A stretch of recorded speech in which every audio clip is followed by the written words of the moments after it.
Big ബോസിൻ്റെ അടുത്ത് ചെന്നിട്ട് ബിഗ് ബോസിനോട് തന്നെ മണ്ടത്തരം വിളിച്ച് പറഞ്ഞിരിക്കുകയാണ് രന ഫാത്തിമ. ഈ ആഴ്ചയിലേക്കുള്ള എവിക്ഷൻ പ്രോസസ്സിന് വേണ്ടിയിട്ട് രണ്ടുപേരെ നോമിനേറ്റ് ചെയ്യാൻ രനയെ കൺഫെഷൻ റൂമിലേക്ക് വിളിക്കുന്നു. കൺഫെഷൻ റൂമിൽ വന്നിരുന്ന ശേഷം രന രണ്ടുപേരെ നോമിനേറ്റ് ചെയ്യുന്നു. അതിൽ ഒന്നാമത്തെ വ്യക്തിയുടെ പേര് ബിൻസിയാണ്. ബിൻസിയെ നോമിനേറ്റ് ചെയ്യാനുണ്ടായ കാരണം ഇതാണ്. രന ഫാത്തിമ വീട്ടിലേക്ക് വരുന്ന സമയത്ത് ഒന്നാമത്തെയോ രണ്ടാമത്തെയോ ദിവസം അടുക്കളയിൽ സിംഗിൾ തുപ്പിയിരുന്നു.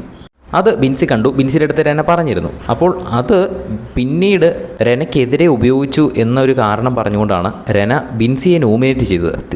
തന്നെ പിന്നീട് ബാക്ക് സ്റ്റാബ് ചെയ്തു. ആ ഒരു സിംഗിൾ തുപ്പിയ കാര്യം വെച്ച് അത് രനയ്ക്കെതിരെ തന്നെ തിരിച്ച് ഉപയോഗിച്ചു എന്ന് രന പറഞ്ഞു.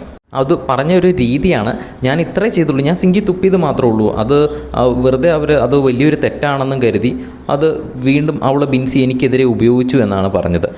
അത് വളരെ വലിയൊരു തെറ്റാണോ എന്ന് ചോദിച്ചു കഴിഞ്ഞാൽ വളരെ വലിയൊരു തെറ്റൊന്നുമല്ല. പക്ഷേ എല്ലാവരും കൂടി ഉപയോഗിക്കുന്ന ഒരു കിച്ചണിൽ തുപ്പാതിരിക്കുക എന്നതാണ് ഒരു മര്യാദ. ഇനി തുപ്പി എന്നിരിക്കട്ടെ, അബദ്ധം പറ്റി തുപ്പിയതായിരിക്കാം.